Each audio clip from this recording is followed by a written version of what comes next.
how are we doing? Good. Okay, have fun. I'll be another one. Okay, I'll be calling you. Okay.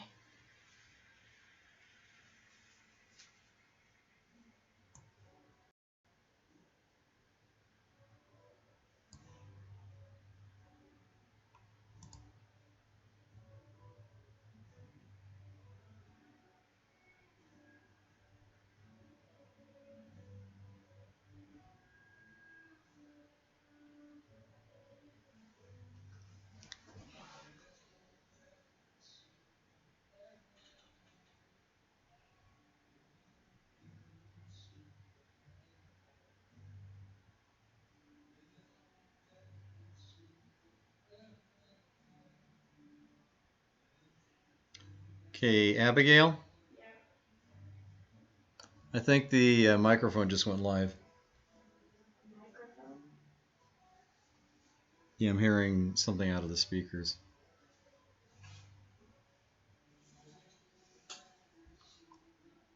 Where'd you click? I didn't do anything.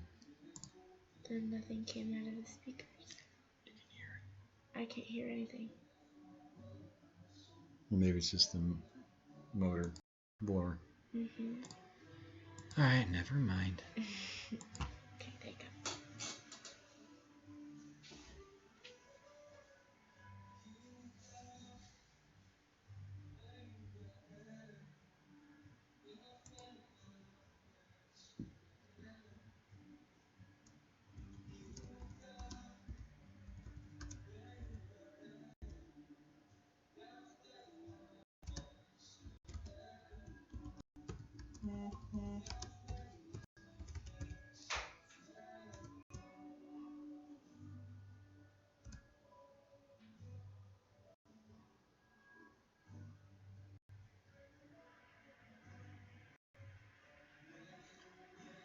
Okay, what'd I do?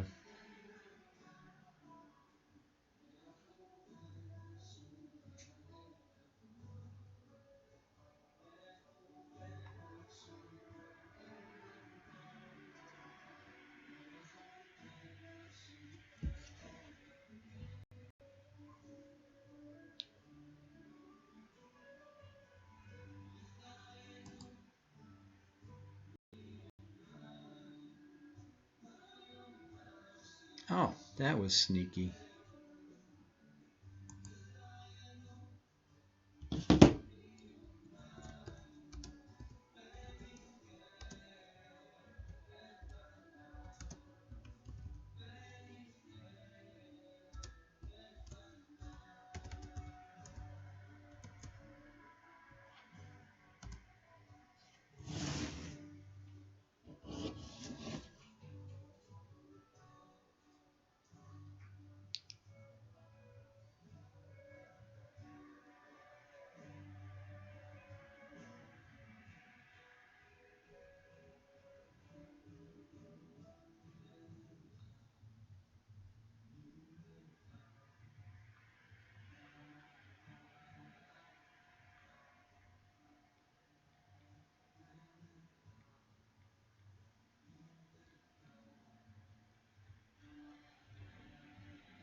Shalom, Gail.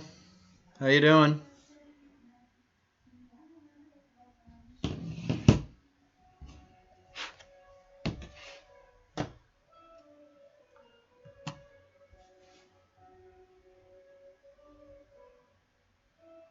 Hmm.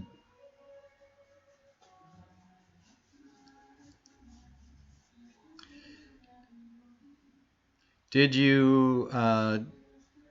you come on from the from a link on our website?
Shalom, Yafa. How you doing?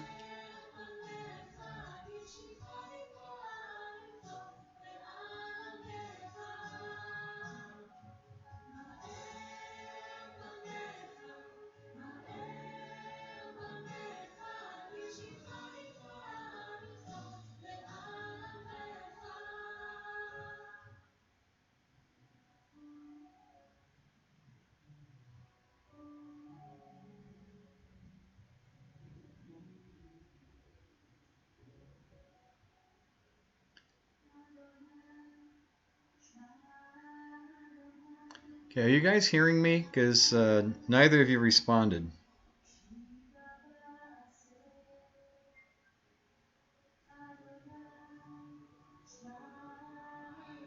Oh, yeah. It starts recording once we go active. So I've been waiting till right about time to start before we go active, so we don't have 10, 15, 20 minutes of just standing around waiting for people to log in. I suppose there's a way of editing out all the pre-stuff, but I haven't I haven't figured out how to do that. Hello, Thou. How you doing? Shalom.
Wow, it's a minute and a half now. We did it before, it was 15 to 30 seconds. This is pretty long. I don't know how to adjust that or how to change that. Unless maybe there's I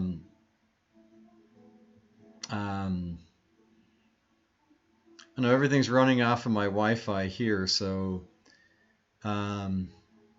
Could be that we have music playing in the background, and that's off of YouTube also. And Abigail's doing some homework, so she's running something online. Maybe it's just slow here. Hello, Elisheva. No, you're not late.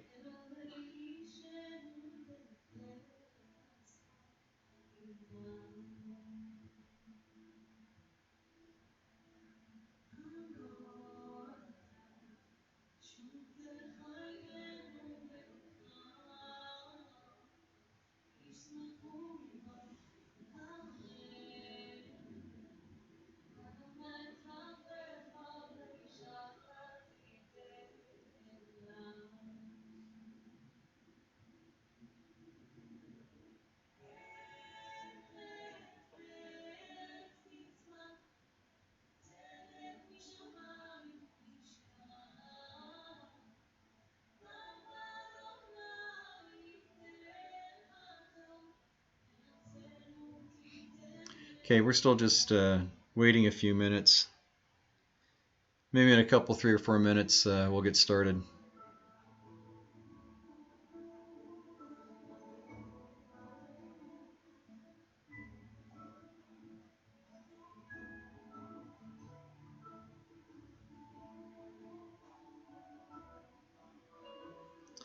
Yeah, it could be the internet's a little bit clogged because everyone's staying at home.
So how have we done?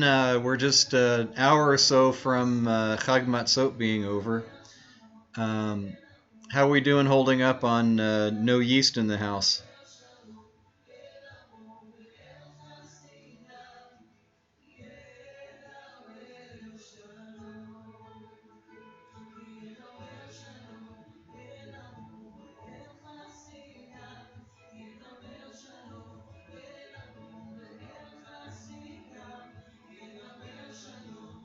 Hmm.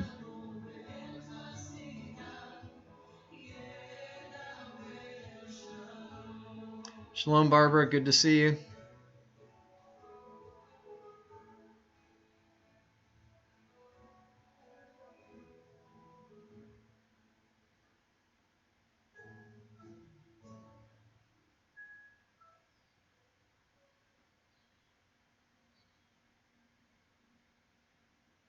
Shalom, Bernadette.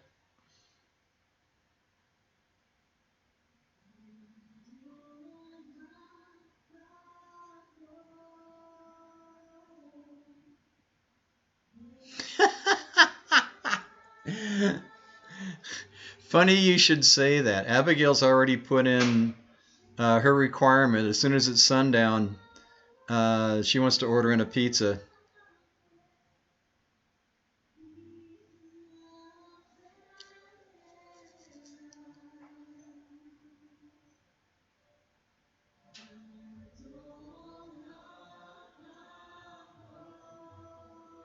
That's right. You guys don't eat the stuff anyways. Yeah, I'm off of bread anyways, for the most part, because of my keto diet. But this whole week, just because one of the family traditions is to have matzah brai for breakfast, and so I've been breaking training for the last week. Abigail wants to have a pizza tonight. I'm going to have to go back on the wagon after this.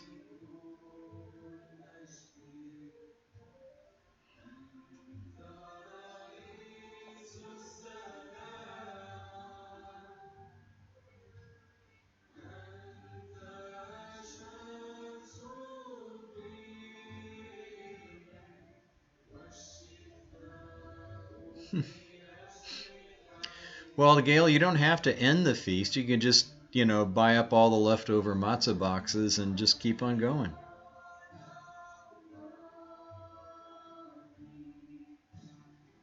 Oh, you gave her the idea. Yeah, it was kind of out of the blue. All of a sudden she said, "Oh, I want to order pizza tonight." Okay.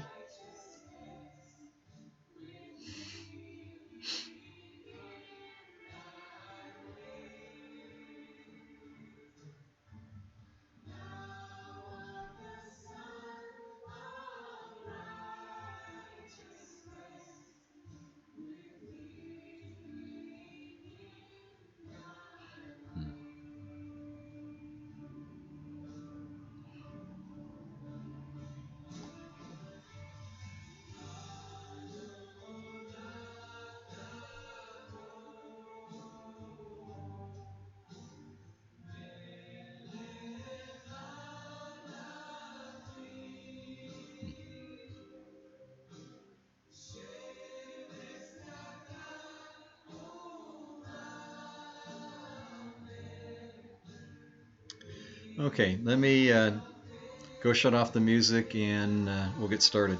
Excuse me.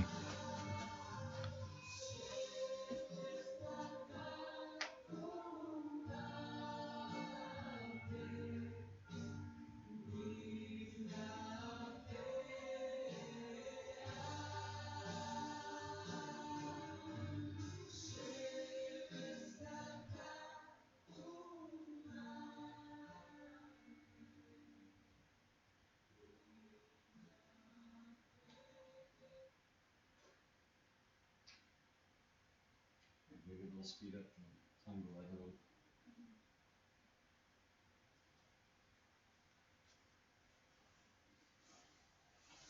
Okay.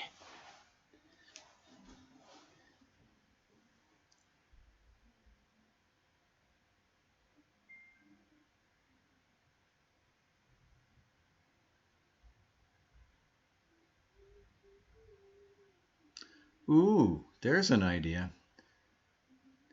We just finished off our last box of matzah earlier today, so the timing on that came out right. But orange marmalade and chocolate and matzah. Three things I can't have on my keto diet. And the unsweetened chocolate just doesn't work just the same. So sorry. Anyways, let's go ahead and get started. Last week we restarted Galatians just so we can get the first lesson up and in the system, since we're recording these, and so this is going to be something that's going to stay up on our YouTube and available. So that was last week. This week we're starting the second study of Galatians chapter 1, Galatians 1b, and let's go ahead and get started, and people will come in as they come in, and hopefully there won't be too much of a time delay getting this out to you, as far as the time from the time I speak it to the time you hear it. Anyways, let's go ahead and get started. Actually, what I want to do is, if I may,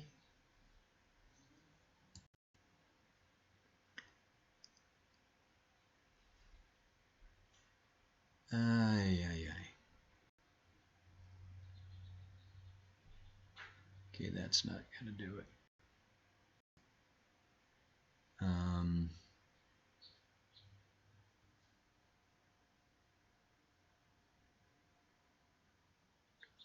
All right, well, never mind. Okay, we're going to start at verse 6 of chapter 1. This is going to be going at my normal pace of 2 or 3 or 5 or 6 verses at any one particular session. I kind of like to go slow and careful. getting into details as much as I can. And so we're going to start on verse 6 today of Galatians chapter 1. If you have your Bibles handy, it's okay to read ahead. In fact, week by week as we go, it doesn't hurt at all to read ahead and come prepared with questions, comments, and rebukes. See, before I get started completely, I have to remember to do the things that all the YouTubers talk about doing, asking you to like, to subscribe, to put your comments down when this particular session populates up on the YouTube channel, and also that notification bell. Click on that if you want to be notified when we go live. At least I think that's how it works. Anyways, that's it. Okay. The only other thing, since this isn't Sabbath, I can say this without feeling a little bit icky for doing so. Since we aren't meeting face to face right now, the only way you guys can send any support, if you ever wanted to, is to either mail it into the P.O. Box. That's P.O. Box 2313, West Covina, California 91793. Name of the congregation, of course, and where you address it to is Simchat Yeshua Messianic Fellowship. We also have a link to PayPal on our website, and that's simchatyeshua.org. Anyways, I don't talk about money very often, so since this is going to be a regular thing online for a while, at least through the rest of the month, most likely, we're gonna I gotta mention stuff like that, I guess. Anyways, okay, finally, verse 6, Galatians chapter 1. I am astounded that you are so quick to remove yourselves from me, the one who called you by the Messiah's grace, and turn to some other supposedly, air quotes, good news, close air quotes. Didn't realize that they spoke in air quotes back then, but that's this is the complete Jewish Bible translation. So this was what, 1980-ish when it came out. So I guess air quotes were usable there.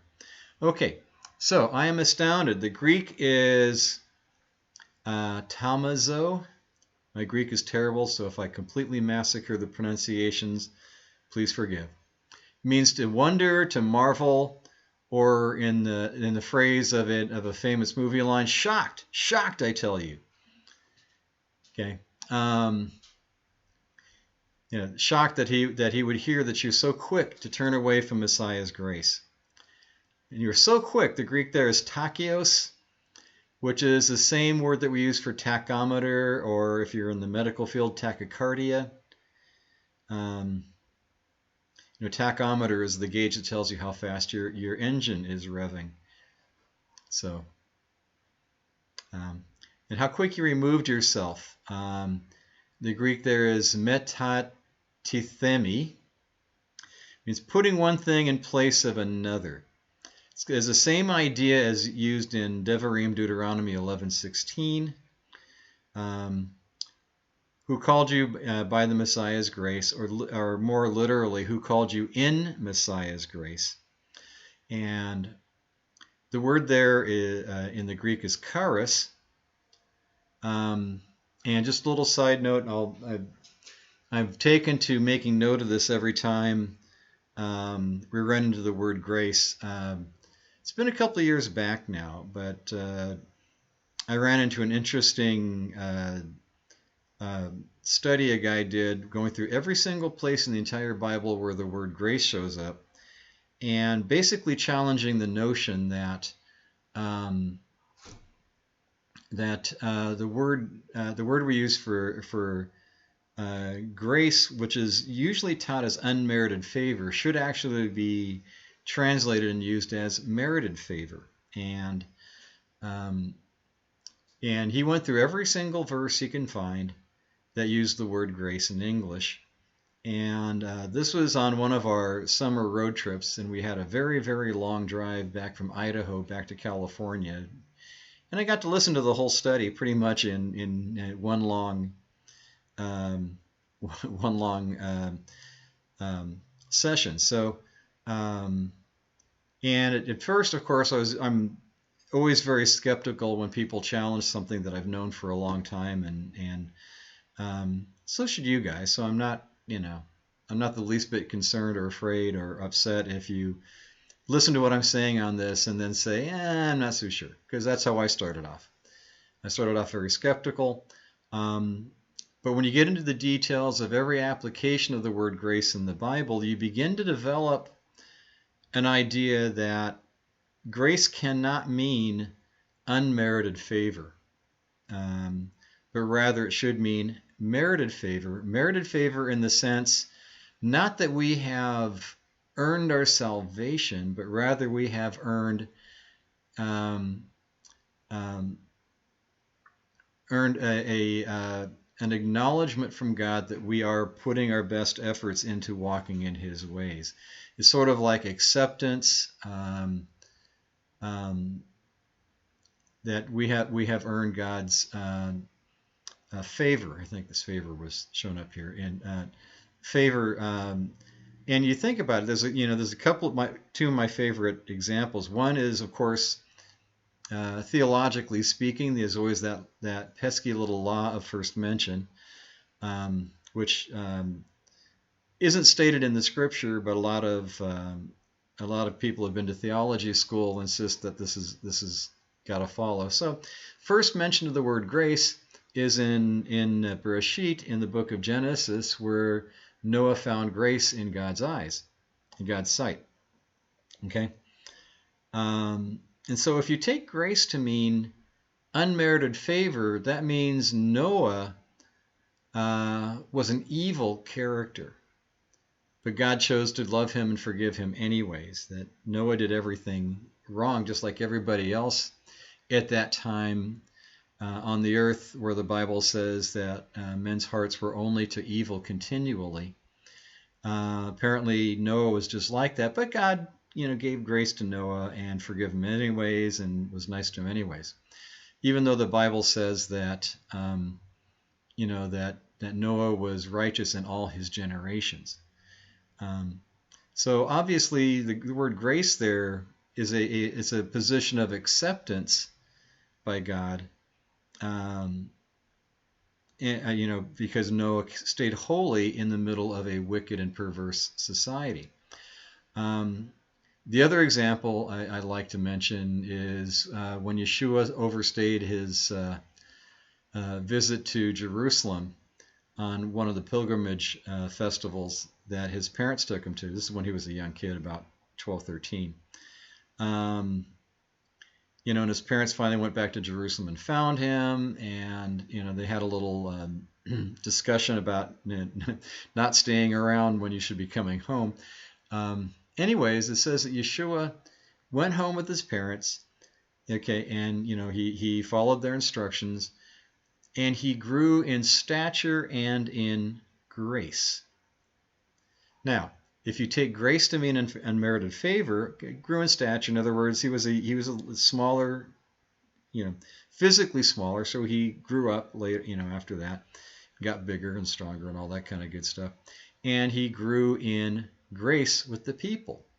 So if that's unmerited favor, that means the Bible says that Yeshua was a sinful rascal, and everyone forgave him anyways and went along with what he taught when he was teaching, and that doesn't make sense to me. So I've been making a point of discussing this word grace, whether it's chen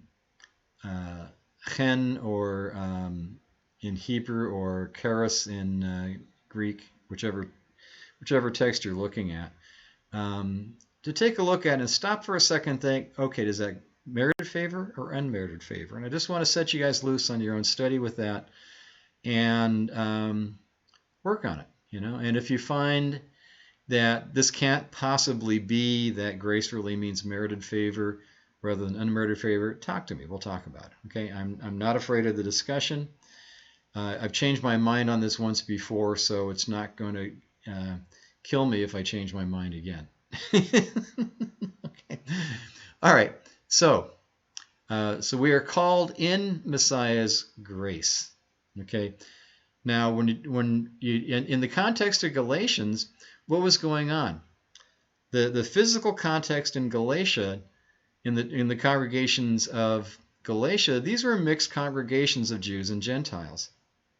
And you had Gentiles who were believers who were learning to walk in the Torah of God and learning to live in obedience and to love God with all their heart, soul, mind, and strength, and do all the stuff that God says that we should be doing.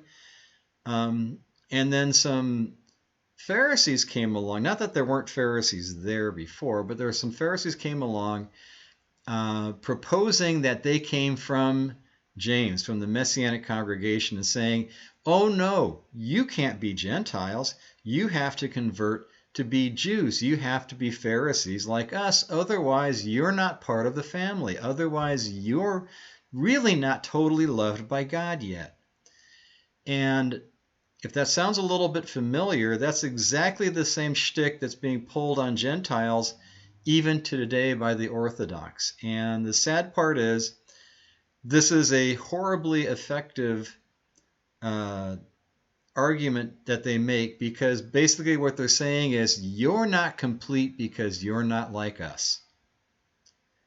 And people get sucked into this because they haven't, they're too new getting out of pagan circles and not a very complete education to realize that God has called you the way you are. There's no need or pressure for you to change your Gentile status. And Paul's argument to the Galatians, is you don't need to be a Pharisee to be acceptable to God. You don't need that. In fact, you're going to make yourself worse off, because when you make the promise to become a Pharisee, you obligate yourself by your word to do all the stuff that Pharisees demand you to do. And if you ever want an education on what was going on with the Pharisees' rules, it's a much more recent book. It's relatively minor. Not minor, relatively recent. It's a book called Shulchan Aruch. That's, I guess, Shulchan Aruch. And it's you may not want to spend the money on buying it, but if you can look one up online, just start reading all the rules that are compiled for Orthodox today to follow, that are enjoined upon every Jew to do every day of their life. I knew a Messianic rabbi who basically almost went crazy and nearly got divorced by insisting he's going to live by this Shulchan Aruch. And it drove everyone crazy. It really alienated him from his family. And not because you were following the commandments of God, but rather you were demanding the commandments of men to be equal, at very least equal, if not superior, to God's commandments. And so this is the argument that Paul's going through. And I'll probably have to go through this explanation every time we do a session here, but this is part of what we have to do, okay? Because we need to understand the context.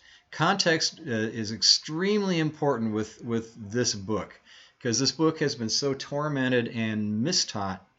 We have to be very careful how we explain things and how we relate to things. So understand, first of all, context. Context in the argument in Galatians is, you don't have to become a Pharisee to be acceptable to God. That's the whole book in a nutshell. Okay? So all the stuff that has to do with becoming a Pharisee, or in modern times Orthodox, which is the whole conversion process, basically making a promise to follow all the rules of orthodoxy. You don't need that to be loved by God. You are already in the family. And when we get to the end of chapter 3, we have that plain statement. If you are Messiahs, you are Abraham's seed. In other words, you're already descendants of Abraham. So we're good. Okay? Okay. So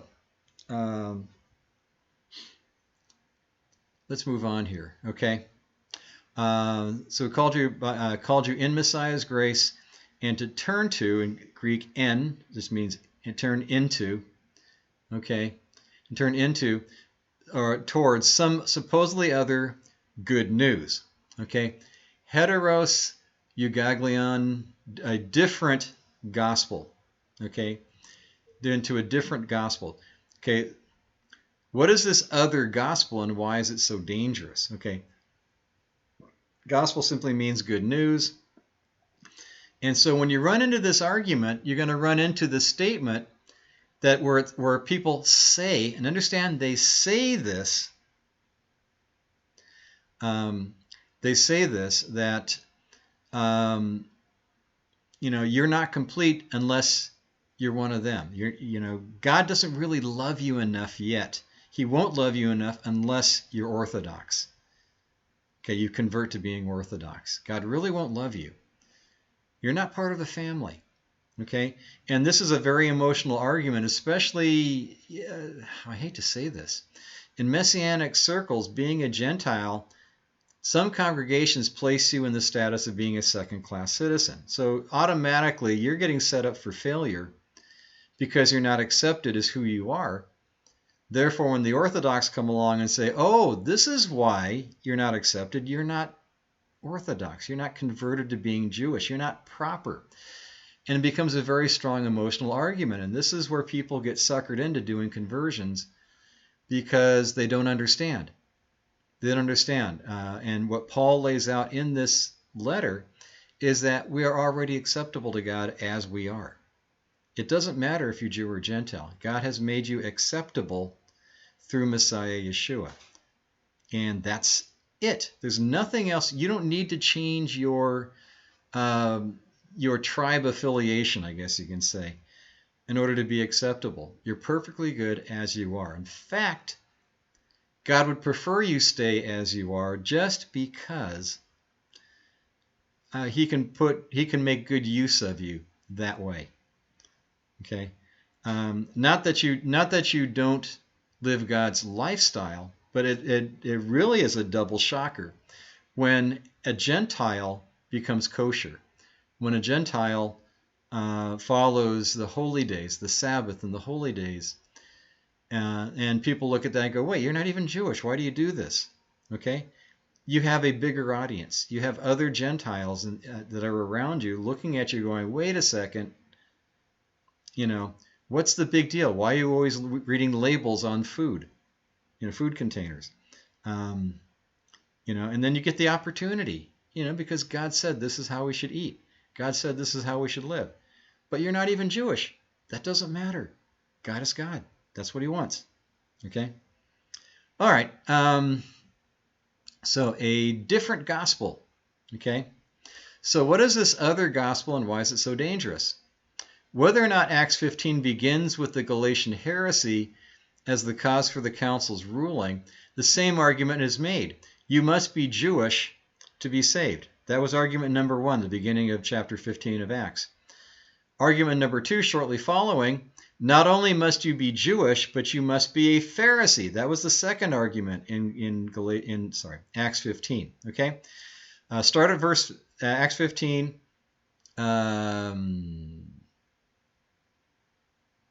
Okay, that one doesn't make sense. I'm going to have to fix that in the notes. It should be Acts 15, 1 through 5. That's the beginning of the argument. And then Acts 15, it has a little bit of history in between where they talked this over and decided that they're going to reject this idea. And then later on, the argument comes back again. The first argument was you have to be a Pharisee in order to be saved. That was rejected out of hand. The second argument came back that says, okay, here are these Gentiles. They have to become Pharisees if they're going to be kosher with us, to be acceptable to us, And that's the big argument. That was the big argument. What do we do with all these goyim that suddenly embrace Yeshua as Messiah? And we finally get the conclusion in 1920, 21.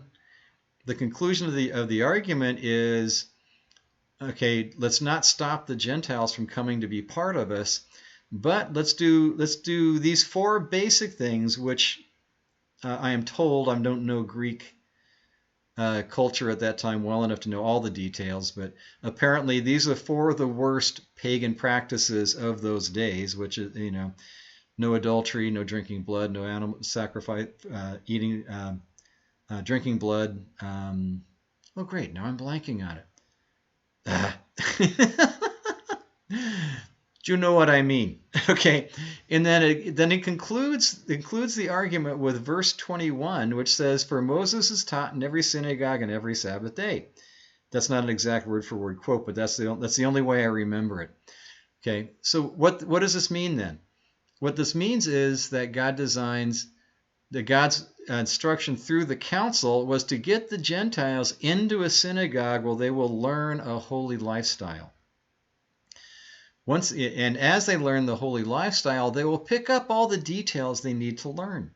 They'll learn about Sabbath. They'll learn about kosher. They'll learn about the holy days. They'll learn about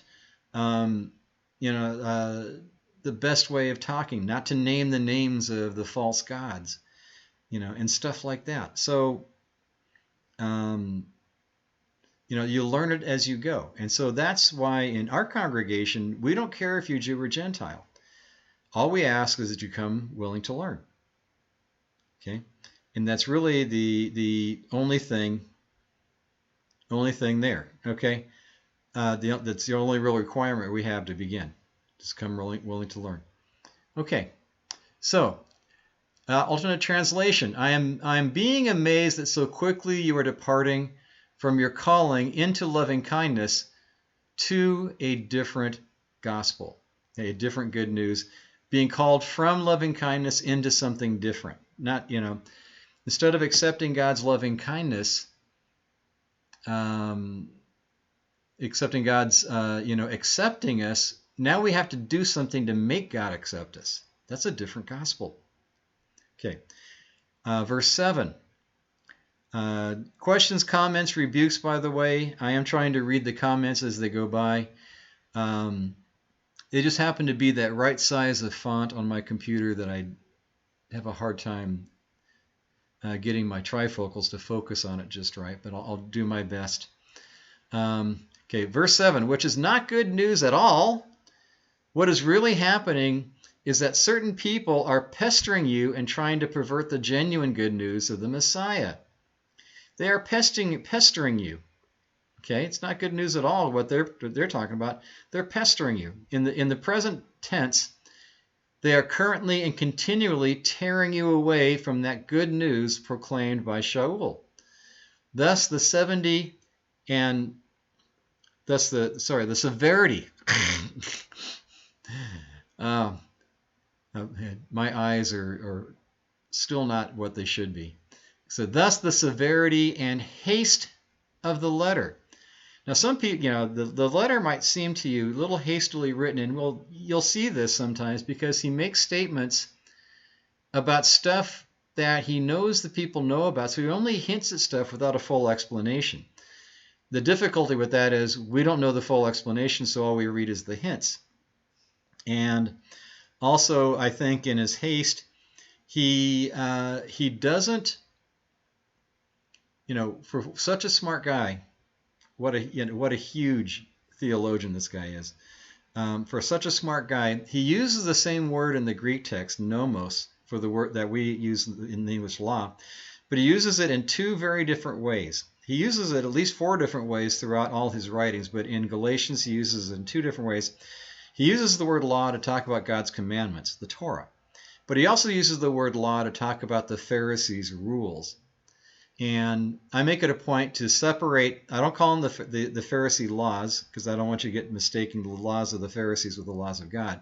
So I call it the Pharisees' rules, the rules of the Pharisees compared to the laws of God.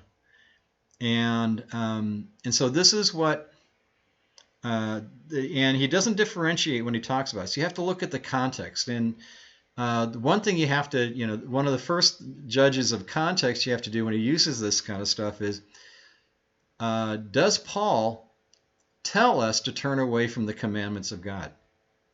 Yes or no? Ever? Yes or no? Okay.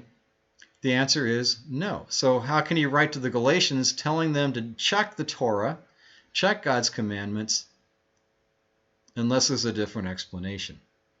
And that explanation is that the meaning of law in the context where Paul uses it in a negative sense, he's talking about the Pharisees' rules, not God's Torah, God's commandment. Okay, so the good news is being perverted. Metastrepho, which means to turn around or to turn about. It's probably an equivalent word to what we use in Hebrew for shuvah, or teshuvah, to turn around or to come back.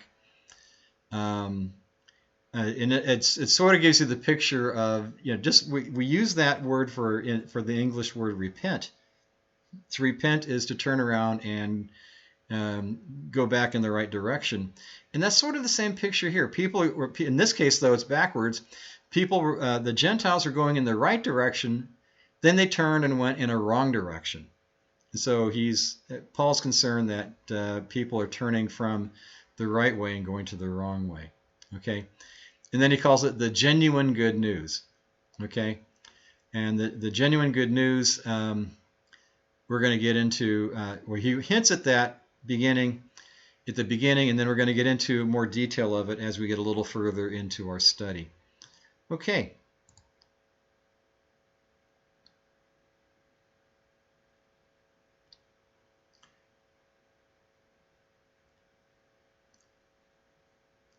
It's kind of like that old statement, only accept the genuine article. So go back to the text. If something somebody's telling you is different than what's in the text, you don't want to follow that. And if they're telling you that's what the text says, it needs to correspond and be confirmed by what's already there. So if God says he loves his commandments and they're not changing, then someone comes along and says, oh, well, they're changed, you want to be skeptical. Please be skeptical. There's only one spot I know of, and it's in Hebrews, where there's actually the statement that the command of God needs to be changed, and it's in the context of the yearly sacrifice for sin on Yom Kippur. Since in Messiah we have the once for all, we need not contend with the yearly sacrifice. Well, it's kind of a moot point since we don't have it now at the moment anyways. But that's as far as I know. And that particular argument is prefaced with the explanation. Here's this one law that we do need to consider God changed, but nothing else in the entire Brit Chadashah, the whole New Testament, says that we should set aside or nullify any of God's commands. In fact, Yeshua argued exactly the opposite. That if you do and teach others to keep the commandments, you are going to be of the highest regard in heaven. But if you don't, you won't. Okay. Uh-oh. Abigail? Yeah. Can you grab my power cord? Thank you. My screen just went dark. I think I'm going into power saving mode. I thought I'd be able to get this done before the battery got tired. Okay. So, last paragraph on this page. It becomes clear in what follows that the particular bad news to which the Galatians have been exposed is legalism. This is Dr. Stern's explanation. Legalism I define as the false principle that God grants acceptance to people considers them righteous and worthy of being in his presence on the ground of their obedience to a set of rules, apart from putting their trust in God, relying on him, loving him, and accepting his love for them. Okay. This is something Dr. Stern had done in his commentary quite some time ago. And I like the explanation, except that I would add a little bit of clarification. And my 2 cents on this is that, waiting for the screen to light back up a little bit. There we go. I can see. Okay. Thank you. I would want to massage this explanation just a little bit. From the phrase "on the ground that of their obedience to a set of rules," I would specify a little more carefully their obedience to a non-biblical set of rules. Apart from putting their trust in God, relying on him, loving him, and accepting his love for them, and asking us to obey him. Okay, I would ask for that because I run into a lot of arguments on this point, and I just want to be sure that we understand that we're not anti-Torah, we're not anti-Bible, but we are anti-man-made rules that negate or supersede the commandments of God. Okay, and I do acknowledge there is that one apparent exception, but otherwise, that's pretty much the case. Okay. Oh, you know what? Here's my paragraph. Okay. This is what I get for not flipping the page early enough. Now my paragraph explaining myself. I would clarify by adding obedience to Torah is not legalism, but a loving reaction to a saving relationship, like in Romans 12:1 and 2. Okay. Present our bodies a living sacrifice. And it means everything we think, say, and do should be done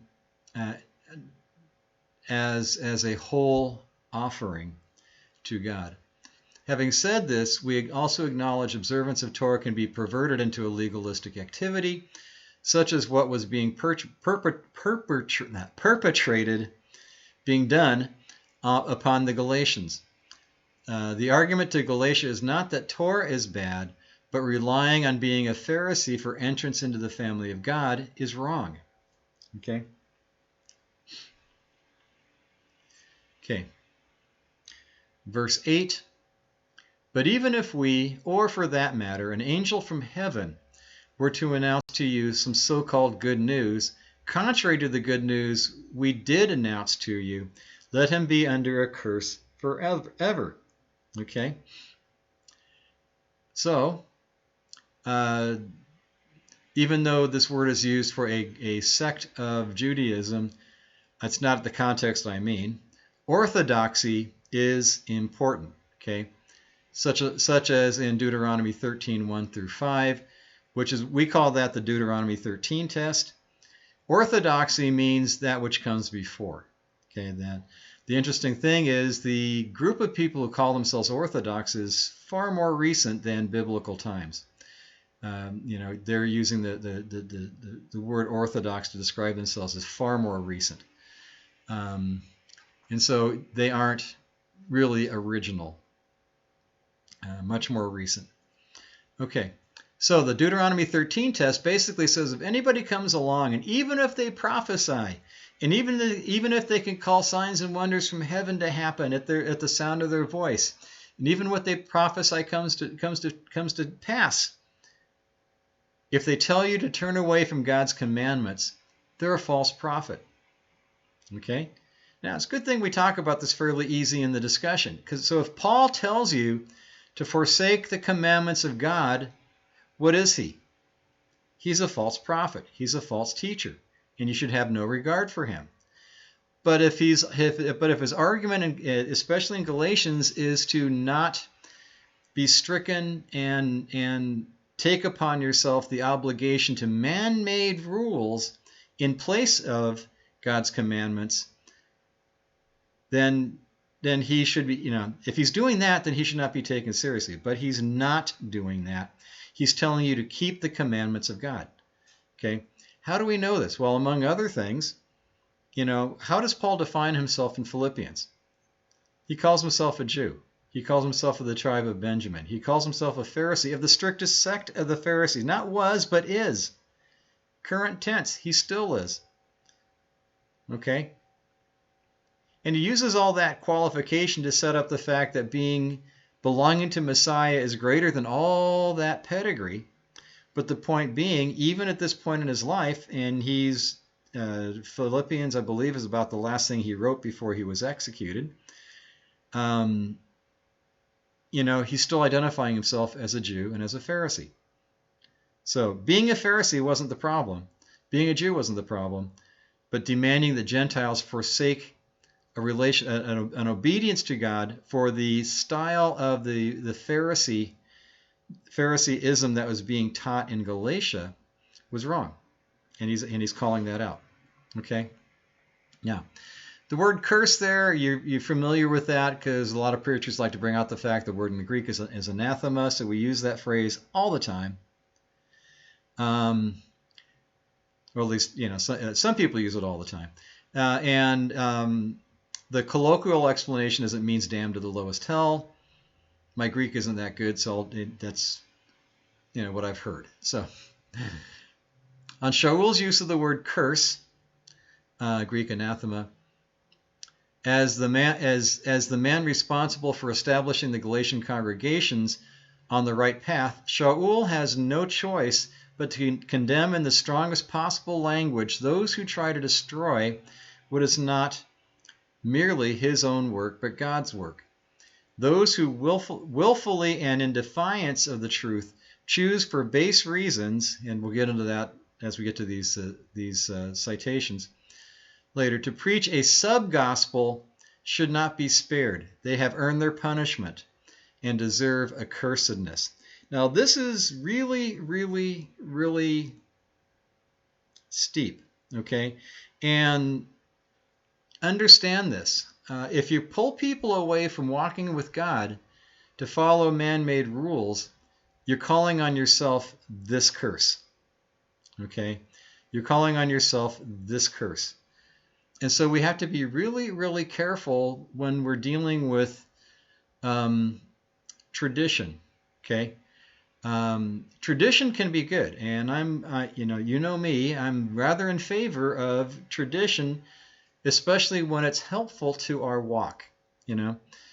Case in point I always use is we always light a candle just before sundown on Friday afternoon to mark the beginning of Sabbath. Why? It's an excellent mental marker, psychological marker that tells us the work week is over and our rest begins. Okay, so that tradition helps us. Now, do we do all the traditions of Sabbath? No. I don't make a burden on my wife to cook a major super fancy meal with all the finest china and everybody dresses up in all their finest clothes, and it's of the highest degree of a festival kind of a thing. We don't do that. In fact, I kind of like Gail's explanation that usually Sabbath comes and it's more like sliding in safe at home plate than it is spending many hours preparing for something really big and fancy. In fact, our tradition in Sabbath is to often not cook anything new, but rather we will do leftovers on Sabbath, so it's less work for my wife, less work for the family. She's not under a strain to produce something big, but rather we just use up what's left over. Now, people who are very traditional are going to think I'm crazy for doing that, but that's our tradition, and that's how we enter the rest. I say it over and over again at home. Whatever is easy. If we have food that's ready, that's easy. Let's just use that. Okay, and that makes our Sabbath more restful, and in our preparation for Sabbath more restful. So,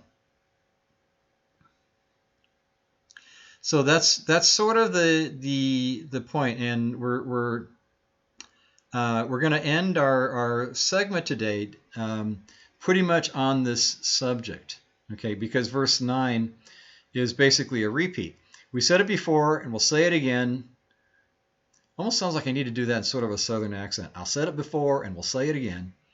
If anyone announces good news contrary to what you received, let him be under a curse forever, okay? And again, the point is traditions, while helpful, cannot be the means of establishing our relationship with God and thus our salvation. Okay? And a citation to Kepha Aleph, 1 Peter. So we said it before, we'll say it again. And that's really the point. And, you know, we'll get into a lot more detail as we go. But we're setting down basic premises ideas. Okay? So if anyone comes along and tells you to disregard the commandments of God, they're accursed. If anyone tells you you need to add to what God has said with man-made rules, they're accursed. Okay? And you should treat them as such.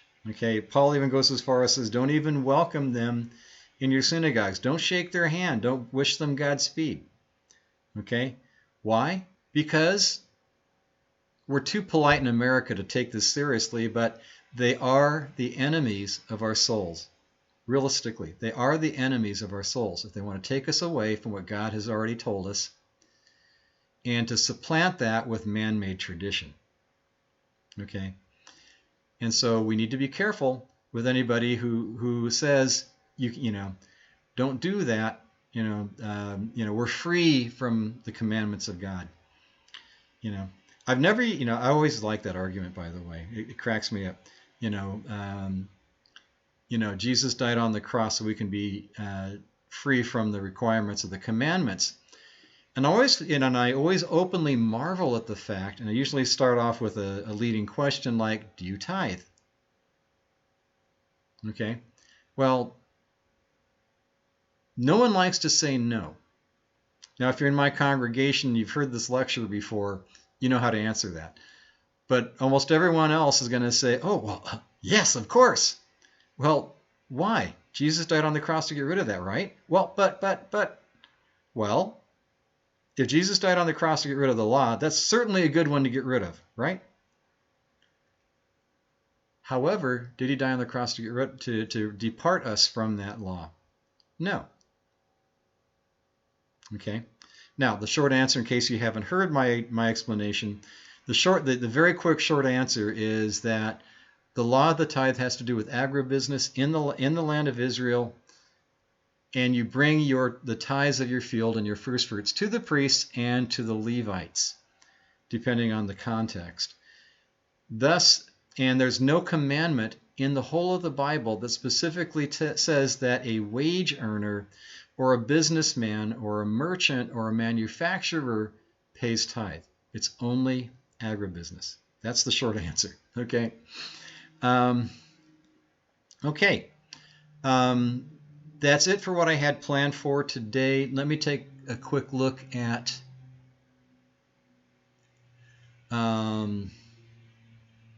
oops. Let me take a quick look at some of these. There we are. Helps if I put it in the right spot. So any questions, comments, rebukes? I know there's a big, long delay from when I'm talking to the time that you guys are hearing me. So give me a moment to read some of these comments and see if I can catch up on them. And then anything new, come ahead. Okay.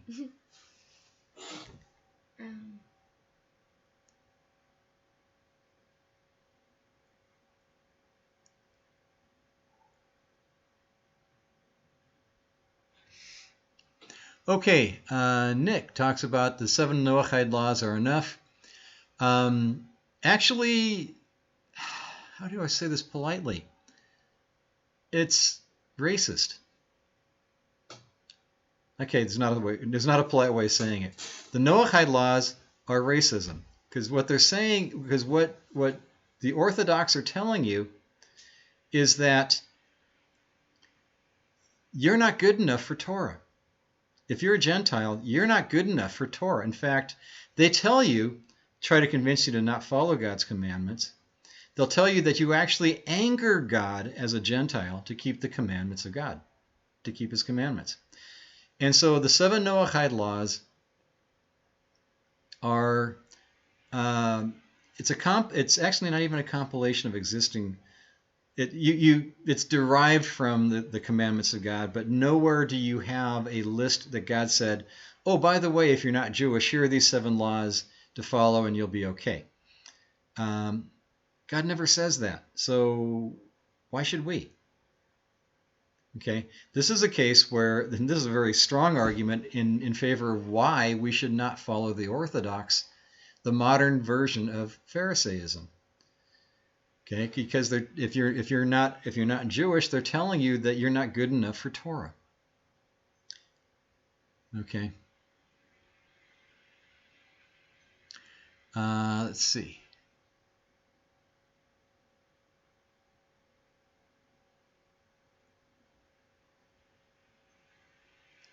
I would, well, considering the text that we're talking through, the comment that full conversion to Orthodoxy is dangerous at best and unadvisable in all cases, I would disagree with you on this.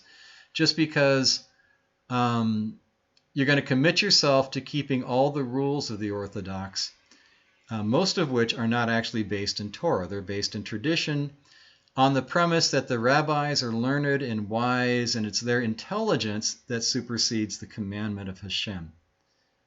Okay?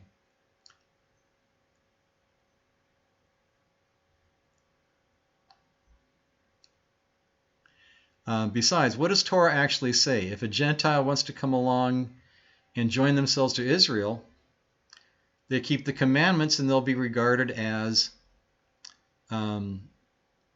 if they were born Jewish, born into the tribes. Okay?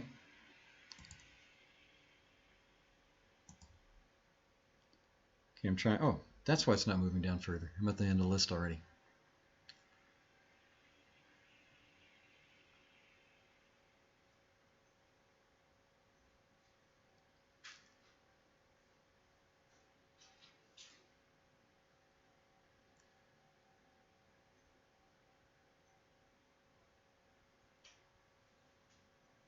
Okay. I also want to disagree that Paul was not. Paul was not. There's a double negative. Paul was not anti-conversion.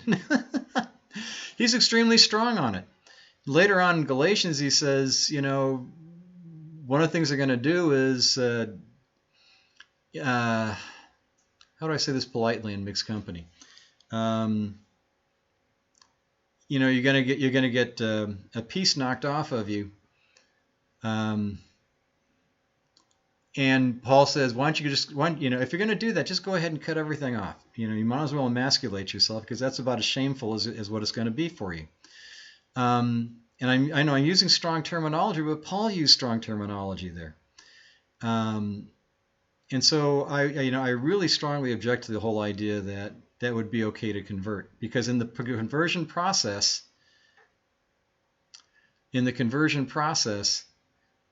they teach you to disregard all that you've learned before. In fact, it's one of the things you're supposed to state, is that it's worded very carefully and very craftily that you reject any version or notion of God that you ever learned before. Well, if you've learned about the God of Abraham, Isaac, and Jacob, that means you're going to reject the God of Abraham, Isaac, and Jacob in order to become Orthodox, to become Jewish? Okay.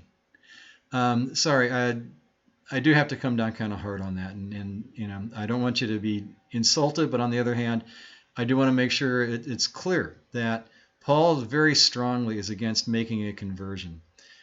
In fact, he does the exact opposite. He says, you're perfectly good the way you are. Okay? You're perfectly good the way you are. Obey God, live by his commandments, and you're fine. There's no need to go any further, especially when it comes to embracing man-made commandments.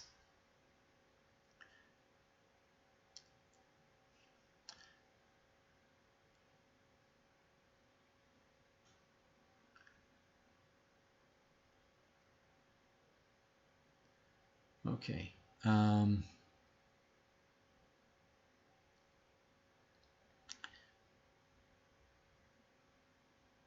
Okay, yeah, I'll agree that Paul's definitely misunderstood. Yeah. This is one of the reasons why I chose to go through Galatians. We need to be equipped. We need to be able to have answers to the issues. We need to be able to respond when somebody tries to quote Galatians as a reason why we should put away God's commandments. Okay. Um,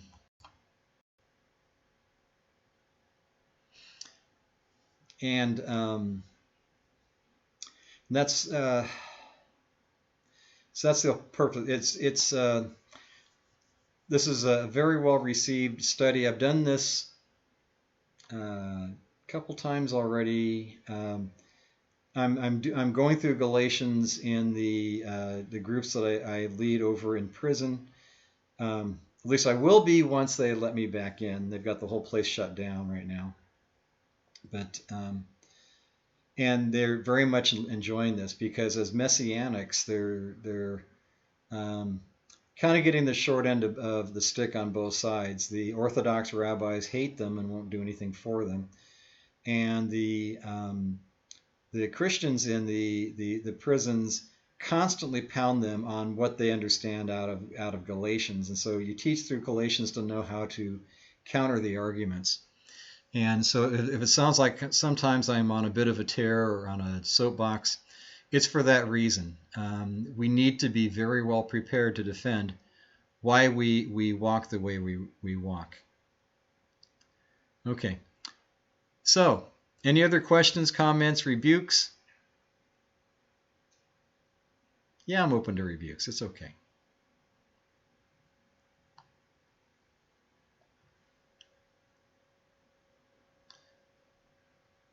All right, just while I'm waiting for anybody to type in something that needs to type in. Just a reminder, this coming Shabbat, 11 o'clock, is going to be the prayer service online, same channel as this, right here on this stage. And then it's going to be 12:30 about. Usually after the prayer service, we take a short break, shut off the live stream, then we start a new one about 12:30-ish, roughly 12:30. We'll walk through the announcements for the week, and then we will discuss the weekly Parsha. Okay. And yes, sorry about last week, but this week for sure we are discussing Shmini. So just look up the Parsha. We have a link on our website that'll take you to the yearly reading schedule. So if you ever have any questions or you think I'm crazy or I'm famished, I'm lost and get put down the wrong readings, you can go double check. The Flame Foundation is the system that we use for our weekly reading. I know last week some people were talking about, well, this week we're supposed to read this, or that week, something else, or we split Shmini into 2 weeks. That's the whole thing, frankly, is tradition. And so if we choose to follow a tradition and it differs from somebody else, it's okay. It's not the end of the world. The important thing is that we read the Torah together. As a congregation, we read the Torah together, and we come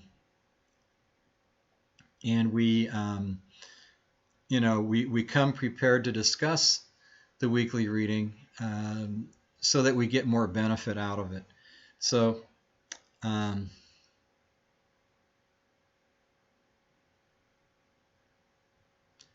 right.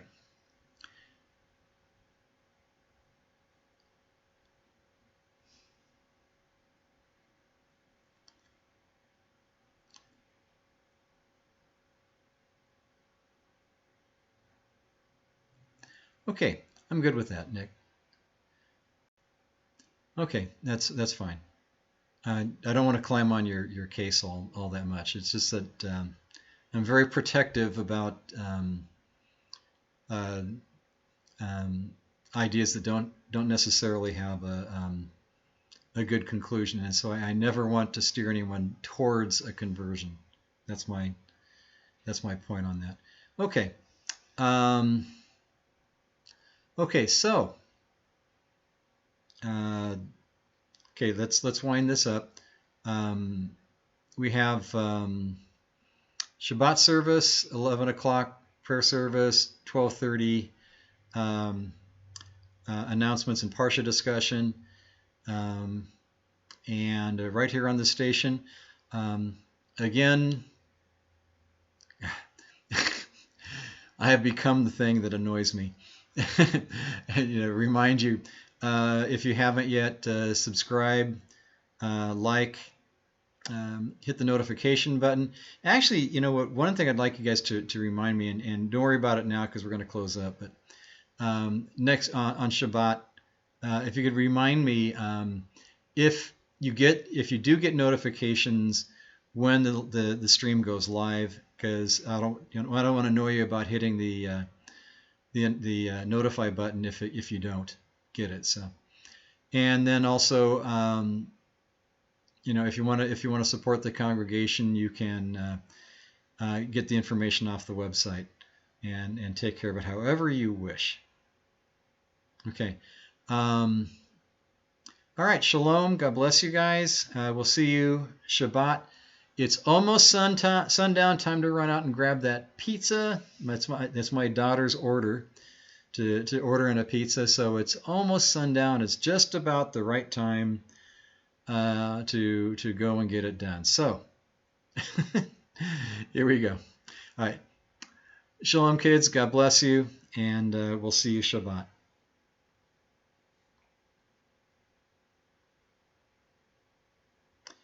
Abigail?